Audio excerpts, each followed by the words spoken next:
Bienvenue sur notre chaîne YouTube.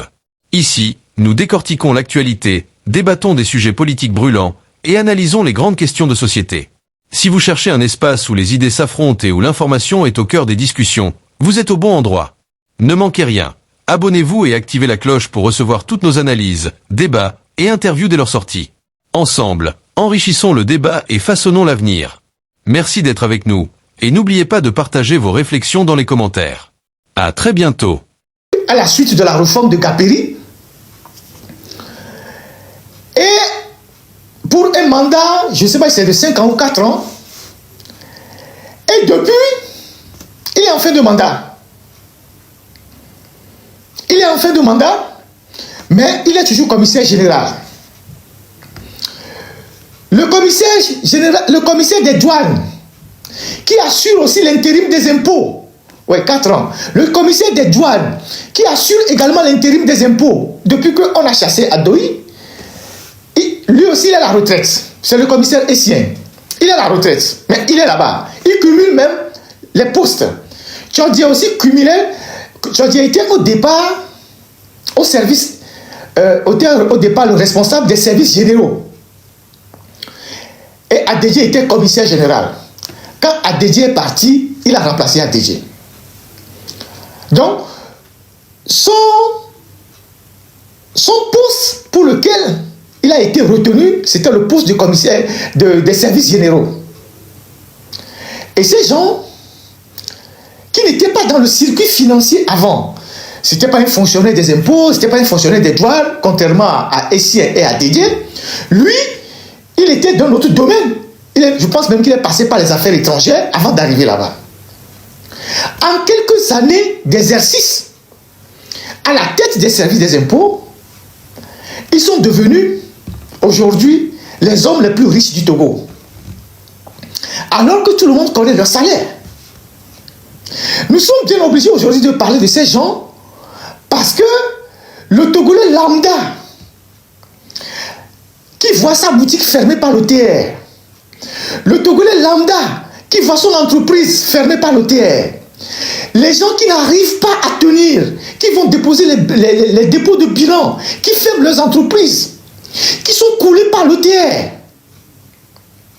Pendant ce temps, les premiers responsables de l'OTR, ils s'enrichissent vachement. Le monsieur Tchordi là, il est devenu un multimillionnaire. Alors qu'il y a de cela 5 ans, 6 ans, 7 ans, il n'était pas du domaine de la finance. D'où lui vient cette richesse? D'où lui vient cette richesse quand il a été dit dans la Constitution que les gens devaient déclarer leurs biens? D'où lui vient sa richesse? Ils ont acheté plein d'immeubles. Au GTA là-bas, ils ont construit des immeubles, acheté des terrains, des maisons partout. Ils font des transactions à Dubaï, au Canada, sur le compte de leurs enfants, de leurs femmes. Avec les impôts que les Togolais payent. Avec les impôts qu'on prend chez les Togolais qui ferment leurs boutiques. Avec les impôts qu'on prend chez les Togolais qui ferment leurs sociétés. Eux, ils s'enrichissent vachement. Parce que nous sommes dans un pays d'impunité. Parce que celui qui est à la tête du pays, qui doit lui-même être regardant et frapper les gens, lui-même il est compromis. Donc il laisse les autres faire ce qu'ils ont envie de faire. Si vous fouillez dans le quartier de GTA, Balepidou là-bas, vous verrez leurs biens, les immeubles qui poussent là-bas. Vous verrez comment ça se passe. Vous verrez comment ça se passe. Comment ces gens sont devenus immensement riches en 5 ans, 6 ans de fonction à l'OTR. Et il n'y a pas que eux seuls. À l'OTR, ils ont pris leur 2e femme, leur 3e femme, leur 4e femme qui sont à l'OTR.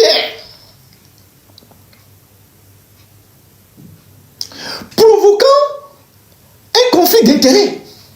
C'est-à-dire, ils prennent leur 2e, 3e, 4e, 5e femme à l'OTR. Et quand le moment des affectations arrive, ils font tout pour mettre leurs femmes à des postes stratégiques. Aéroport, port autonome de Lomé, telle douane, telle frontière, ici, là-bas. Et tout ça sous le regard d'un chef d'État. L'OTR est devenu une cour commune. Où parfois, on assiste aussi là-bas à des scènes de jalousie entre les femmes. Et ces femmes ne sont pas des maîtresses, c'est des femmes, c'est des secondes femmes, deuxième femme, troisième femme, quatrième femme, c'est pas seulement des maîtresses. C'est devenu un bazar total. Pour des gens qui sont déjà en fin de mandat, qui ont fini leur mandat, parce qu'ils ont été recrutés sur la base d'un appel à candidature. 4 ans. Les 4 ans sont passés, ils sont là. Certains sont à la retraite, ils sont là. Et maintenant, ils ont leurs femmes dans les boîtes. Et quand il s'agit de faire des mouvements dans les affectations, ils déplacent leurs femmes. Donc ça veut dire que le soir, quand ils se retrouvent à la maison, ils comptent l'argent. Combien toi tu as amené? Combien toi tu as amené? Combien tu as pris ici? C'est des conflits d'intérêts énormes. À l'époque des Yadema, on sait que Yadema avait des femmes. Mais Yadema faisait en sorte que dès qu'il a commencé par sortir avec une femme, il le sortait du circuit administratif. Si la femme est fonctionnaire, il le sort de la fonction publique. Il la sort plutôt de la fonction publique. Madame Dagadi, elle était un haut cadre. Madame Dagadi était un haut cadre. Mais Yadema l'a sorti. Parce que justement, président qu'il était, il sait très bien que on ne mêle pas les sentiments à la gestion des affaires publiques. Vous-même, si vous créez une entreprise, comme on sait le faire en Afrique, en Occident, ça tient encore parce que c'est réglementé par des lois, les gens sont rigoureux. En Afrique, tu crées une entreprise et tu la gères avec ta femme. Si tu n'es pas rigoureux, demain, ton entreprise va partir dans l'air. Parce que c'est ta femme. Elle va commencer par embêter tout le monde dans le boulot. Elle ne voit pas le côté professionnel, compétence, résultat des gens. Elle va commencer par embêter tout le monde dans le boulot. Si tu es une secrétaire, ta femme va commencer par foncer la mine. Quand tu appelles trop la secrétaire, quand tu es un employé qui est trop... ta femme va te créer des problèmes.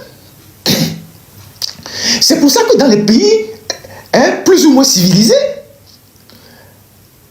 dès que on découvre qu'une femme dans l'administration ou dans une banque ou dans je ne sais dans quoi a des relations avec un dirigeant, mais la femme est mise de côté. On a vu ça dans le journalisme en France. Arnaud Montebourg et sa femme, Anne Sinclair et sa femme, et je ne sais pas, il y a beaucoup d'hommes politiques en France. Léa Salamé, à partir du moment où leurs maris se sont engagés en politique, pour l'éthique journalistique, ces femmes ont été décalées. Ces femmes ont été décalées des émissions politiques qu'elles animaient, pour qu'il n'y ait pas de confusion. Pour qu'il n'y ait pas de confusion. Au Togo, l'OTR c'est une cour commune. C'est un bazar. Ça saute les femmes. Au vu aussi de tout le monde. Ce que je dis là, ce n'est pas un secret. Ou c'est un secret de polichinelle. C'est un secret de polichinelle. Et quand le moment des affectations arrive, on fait tout pour positionner les femmes à des postes stratégiques.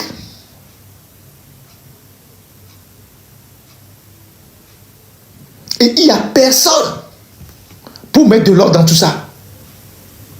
Quelqu'un me dit que ça existe aussi à la sûreté. Donc vous avez un commissaire général qui est devenu multimillionnaire ou milliardaire, je ne sais pas. Ses femmes aussi sont millionnaires parce qu'il a mis ses femmes partout. Donc, à gauche, à droite, on ramasse de l'argent, on cumule de l'argent. Et quel argent? L'argent qu'on vient prélever chez les Togolais. L'argent pour lequel on ferme les entreprises togolaises. L'argent pour lequel on étouffe les Togolais. L'argent pour lequel on pourchasse les Togolais.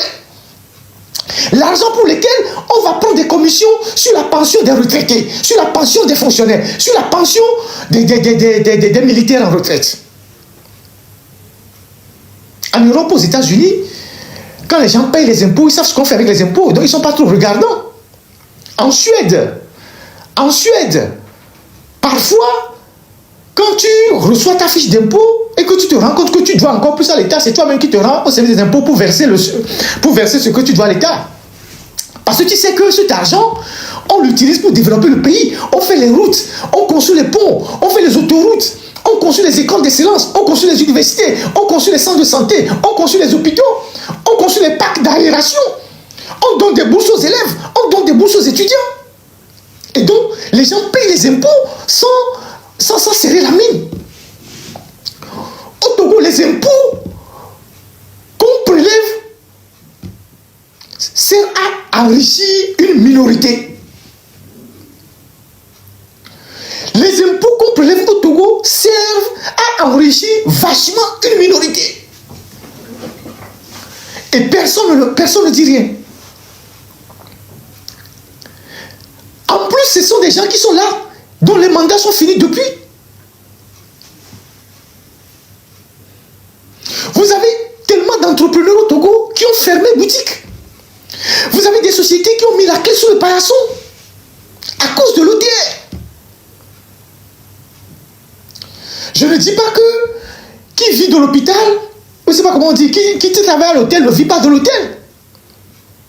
Je ne le dis pas.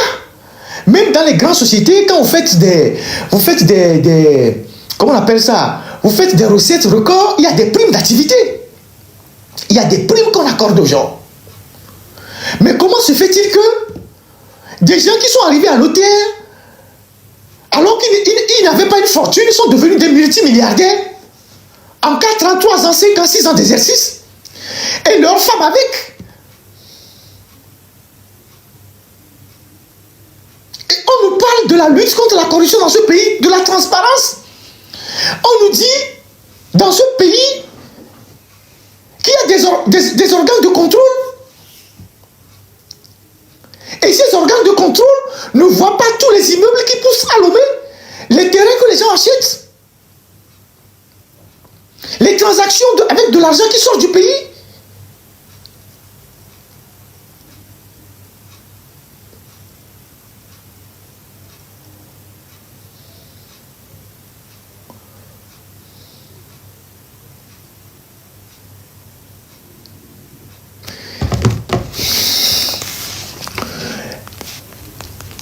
Quelqu'un qui m'a envoyé un message, je vais partager ça avec vous.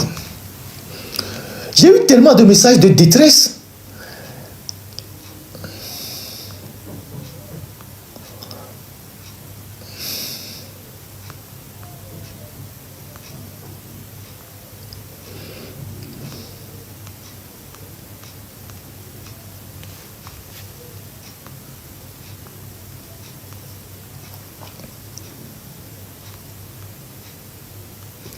Voilà. Quelqu'un me dit,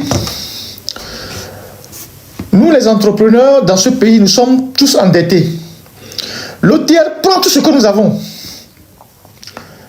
Nous les entrepreneurs de ce pays, nous sommes tous endettés. L'OTR prend tout ce que nous avons.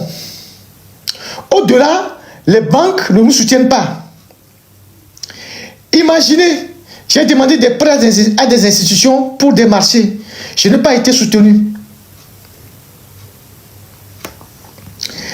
Il y a quelqu'un qui dit, je peux vous expliquer comment la NARC est organisée par les agents de l'OTR. Écoutez-moi très bien. Comment la NARC est organisée par les agents de l'OTR. C'est surtout sur les redressements qu'ils s'enrichissent énormément. C'est surtout sur les redressements qu'ils s'enrichissent énormément. Ils organisent une vérification générale de comptabilité, ce qui est normal. Maintenant, après la vérification, ils exposent le draft des conclusions de leurs travaux au contribuable ou à son conseil, c'est-à-dire son avocat. C'est l'étape des négociations pour voir dans quelle mesure ils peuvent réduire le montant afin que le contribuable paie par exemple sur 10 millions, 2 millions, 3 millions à l'OTR. Et quand on arrive à la conclusion, à cette conclusion, qui permet au contribuable de payer 2 millions ou 3 millions à l'OTR en lieu et place de 10 millions, le contribuable derrière, il donne à ses inspecteurs 2 millions ou 3 millions aux inspecteurs qui sont venus faire la vérification en complicité avec leur chef hiérarchique. Pour les pénalités de recouvrement et assiettes ainsi que les taxes d'office des boutiques, des magasins qui ne se sont pas fait déclarer. Donc, quand on parle de 10 millions, ça c'est la somme minimum. Imaginez qu'ils aillent faire des redressements à des gens qui doivent des milliards. Et ça s'est passé dans la zone portuaire avec des Libanais. Des gens à qui on a fait des redressements de 17 milliards, de plusieurs milliards. Et après, ils ont fait des négociations, des trucs qu'ils ont trouvés. Et après, les inspecteurs, les responsables de l'OTR se sont sortis avec des milliards que ces Libanais ont virés sur leur compte à l'extérieur. Il y a un ancien commissaire de l'OTR qui a failli se faire déposer par un juge à Lomé. Quelqu'un de très en vue. Il a passé des moments en sueur pour une fraude dans le bureau du juge. Il a rencontré un juge d'instruction téméraire. Son avocat a tapé sur la table partout. Le juge était sur le point de le déposer quand on a dit de le laisser. Après, cette personne a de grandes responsabilités politiques. Et le juge, après, a été sauté de son poste. Parce que les faits étaient tellement flagrants. On va faire des redressements des Libanais, ou je ne sais pas, tous ceux qui sont dans la zone franche, tous ces gens-là. Après, on trouve des négociations bidons. L'État prend juste une petite partie. Et puis après, on envoie l'argent sur les comptes à l'extérieur. À Dubaï, au Canada, sur les comptes parfois des enfants. C'est à ça que servent nos impôts. C'est à cela que servent nos impôts. Et donc, les gens de l'OTR, pas tous. Et quand on dit ça ici, on ne dit pas aux gens de ne pas payer les impôts. Nous ne sommes pas en train de dire aux Togolais de ne pas payer les impôts. Un citoyen normal, un citoyen qui est dans son pays, doit payer des impôts. Nous ne disons pas aux gens de ne pas payer des impôts. La problématique que nous posons ici est de savoir à quoi servent nos impôts. À quoi servent les impôts que nous payons? Pourquoi on nous en demande davantage? Pourquoi on nous demande plus? Pourquoi on nous en demande encore plus? Pourquoi on ferme nos boutiques? Pourquoi on ferme nos magasins? Pourquoi on ferme nos entreprises? À quoi servent les impôts que nous payons? Si ça doit servir à enrichir une minorité et leurs femmes qui sont dans le même service, c'est ça la problématique. Un bon citoyen doit payer ses impôts. Un bon citoyen doit payer ses impôts. Mais si on paye l'impôt, à quoi ça sert l'impôt que nous payons? Si ça doit servir à enrichir des bandits qui se promènent en ville avec des voitures de 80 millions, 100 millions, pendant que nous on ferme nos boutiques, nos petites boutiques. Et ces gens passent pour nous larguer. Nous fermons nos petites boutiques, on ferme nos petits magasins, on ferme nos petites sociétés. Pendant que ceux qui doivent verser cet argent dans les caisses de l'État l'utilisent à leurs propres besoins, achètent de grosses voitures et passent devant nos boutiques fermées.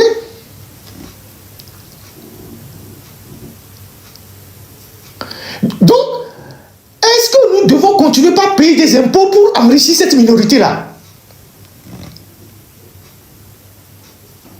Le débat est ouvert.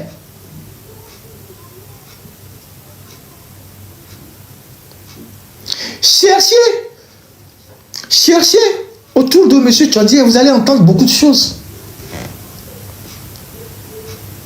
Cherchez autour des autres commissaires, vous allez entendre beaucoup de choses. Comment les gens s'enrichissent énormément, insolemment, vachement, dans un pays où on pousse les entrepreneurs à fermer les portes. Des gens qui sont partis de rien du tout sont devenus des multimillionnaires en étant juste des agents de l'État. Monsieur Tchadié, tous les inspecteurs qui sont là-bas, ils ne sont pas des hommes d'affaires. Leurs femmes non plus qui travaillent aux impôts. Mais elles ont des biens partout. Ils sont plus riches que les hommes d'affaires. Ils sont plus riches que les entrepreneurs. Alors que leur salaire, c'est peut-être 2 millions. C'est 2 600 000. C'est 500 000. C'est 800 000. Comment est-ce qu'on peut devenir milliardaire en percevant un salaire de 2 millions par mois pendant 4 ans? Comment est-ce qu'on peut devenir milliardaire en percevant 5 millions par mois pendant 4 ans?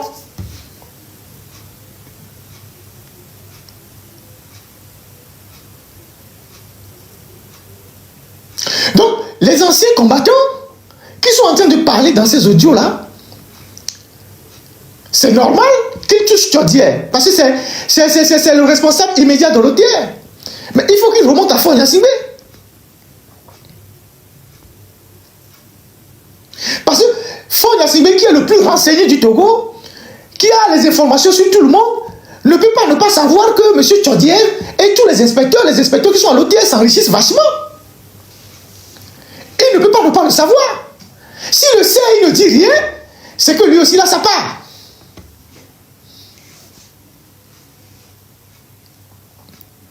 S'il le sait et il ne dit rien, c'est que lui-même aussi,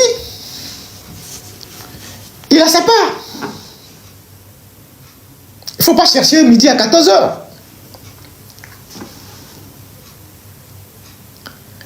Si le mandat de M. Tchadié est fini, et de tous les autres commissaires, il ne les change pas, il ne lance pas un appel à recruter de nouvelles personnes, c'est qu'ils font ses affaires.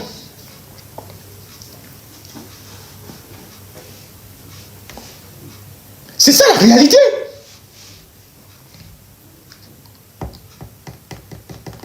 Comment des fonctionnaires d'État peuvent devenir des milliardaires en 4 ans, 5 ans de gestion des régies financières? Comment c'est possible? Et ils étalent leur richesse puisqu'ils sont dans un pays où personne ne leur demande des comptes. Ils étalent leur richesse, ils construisent des immeubles, ils achètent des maisons. C'est une course à l'accumulation des biens.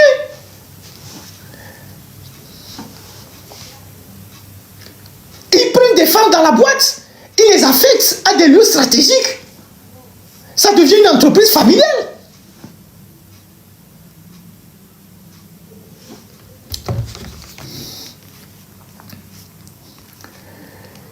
Qu'est-ce que l'État togolais fait pour soutenir les entrepreneurs?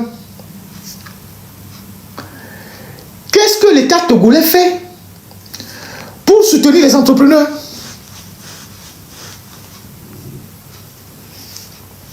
Voilà, il y a un frère qui me dit, pour les histoires de prêt, il y a même une vignette de l'OTR sur l'assurance que tu payes. Il y a une vignette de l'OTR.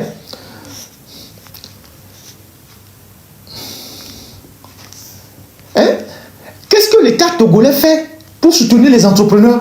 Puisque il est connu de l'autorité publique que ce n'est pas l'État qui crée l'emploi, ce sont les entrepreneurs qui créent l'emploi. C'est les entrepreneurs qui créent la richesse. C'est eux qui créent l'emploi.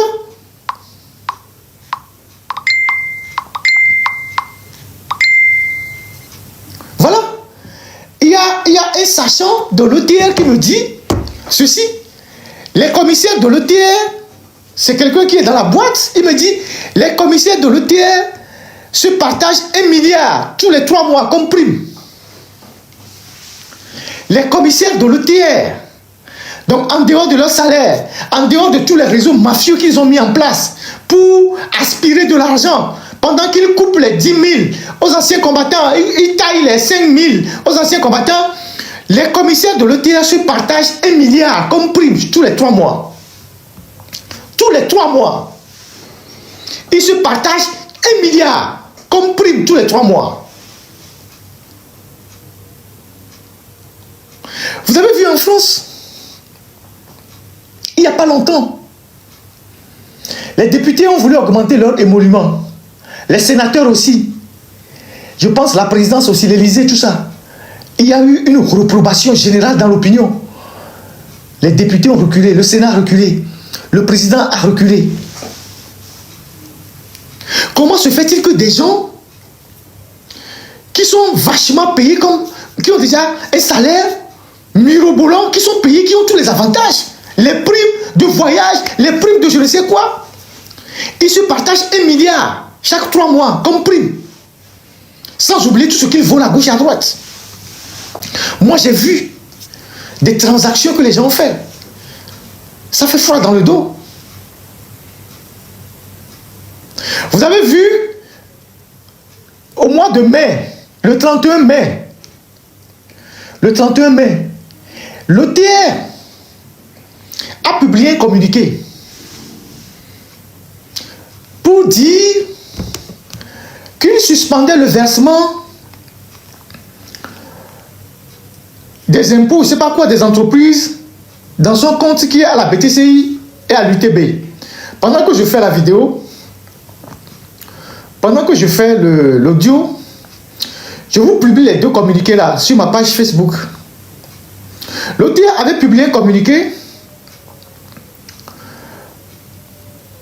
pour informer l'opinion, surtout les entreprises,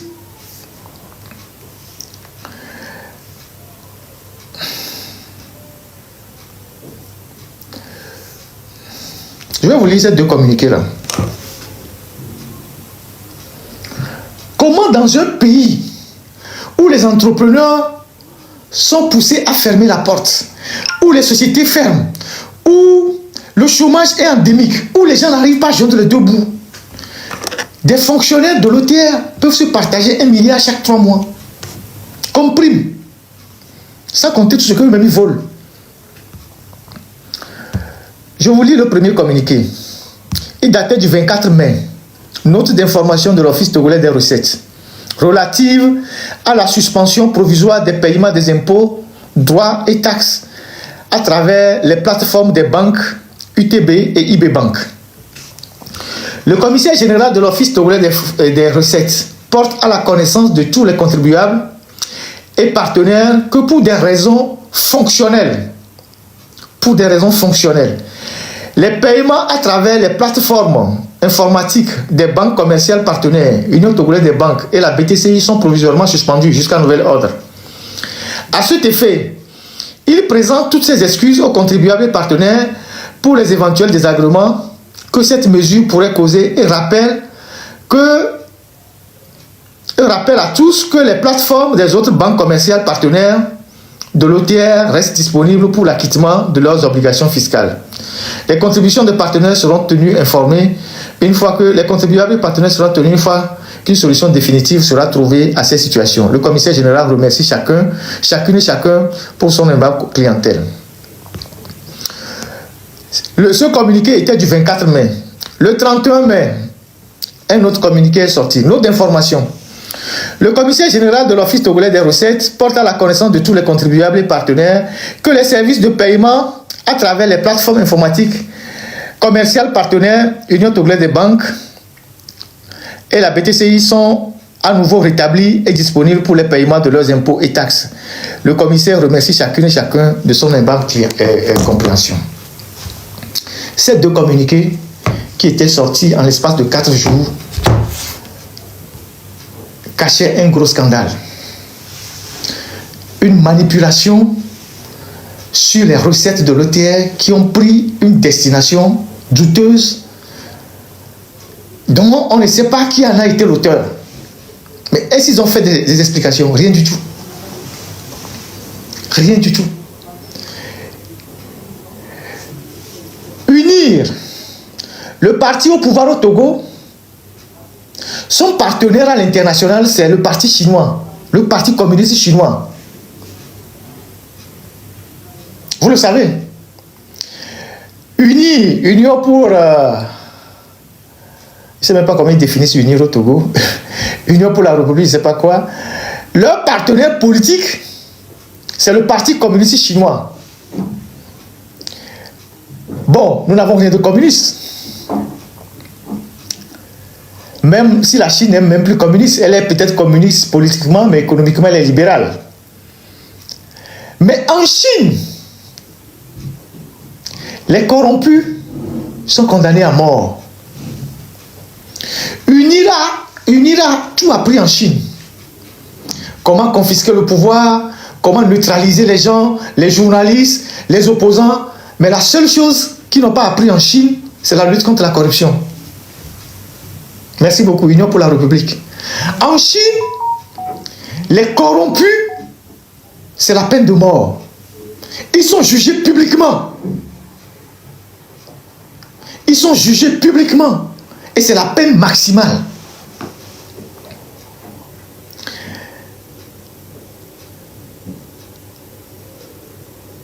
C'est la peine maximale. Quand ils vont en Chine, ils se promènent, ils vont au siège du Parti communiste chinois, ils apprennent les méthodes. La seule méthode qu'ils n'apprennent pas, c'est la lutte contre la corruption. Parce que le jour où Ford décidera de lutter contre la corruption, s'il convoque une réunion du Parti uni, personne ne viendra, y compris lui-même.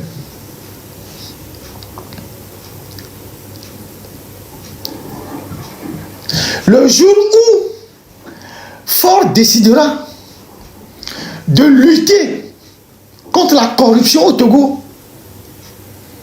s'il convoque une réunion de son parti politique uni, personne ne viendra, y compris lui-même.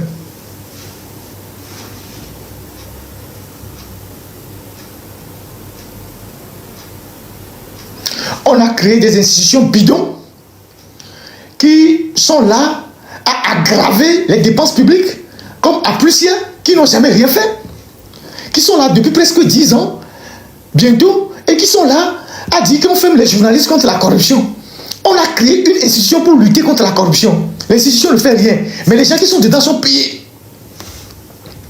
Ils sont payés à ne rien faire. Et ça alourdit les dépenses publiques. Parce que celui qui doit donner l'autorisation, il ne dit rien. On crée ces institutions pour la Banque mondiale, pour le FMI, pour le MCC. Ça, c'est le vernis. Mais dans la réalité, on fait autre chose. Et c'est ce qui se passe à l'OTR. Aujourd'hui, l'OTR est derrière tous les Togolais. Vous êtes de la diaspora, vous envoyez une voiture, vous envoyez un conteneur, vous avez les douaniers qui sont là, les gens qui sont là, les impôts, on vous poursuit, on taxe, on surtaxe, on fait tout.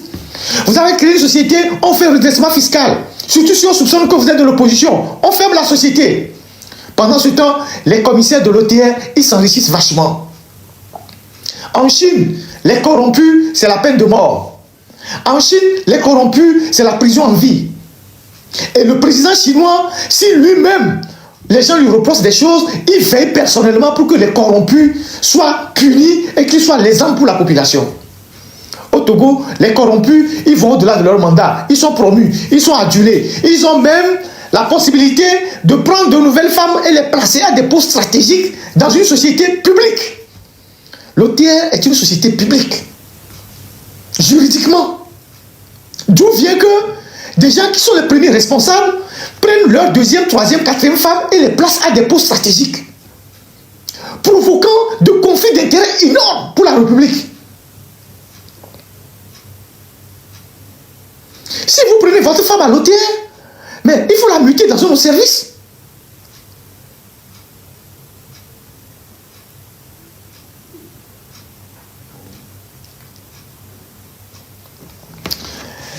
Ce n'est que la première partie pour l'OTR. Je vais vous revenir. Si vous continuez pas à écraser les Togolais pendant que vous vous enrichissez là, tout ce que vous achetez à l'extérieur là, vos biens, tout ça là, on va les mettre sur la place publique. Si le premier responsable du pays ne prend pas ses responsabilités pour pour mettre fin à cet enrichissement illicite qui crève les yeux de tout le monde. Si le premier responsable du pays ne prend pas ses responsabilités pour mettre de l'ordre dans tout ça, on va commencer par sortir les choses.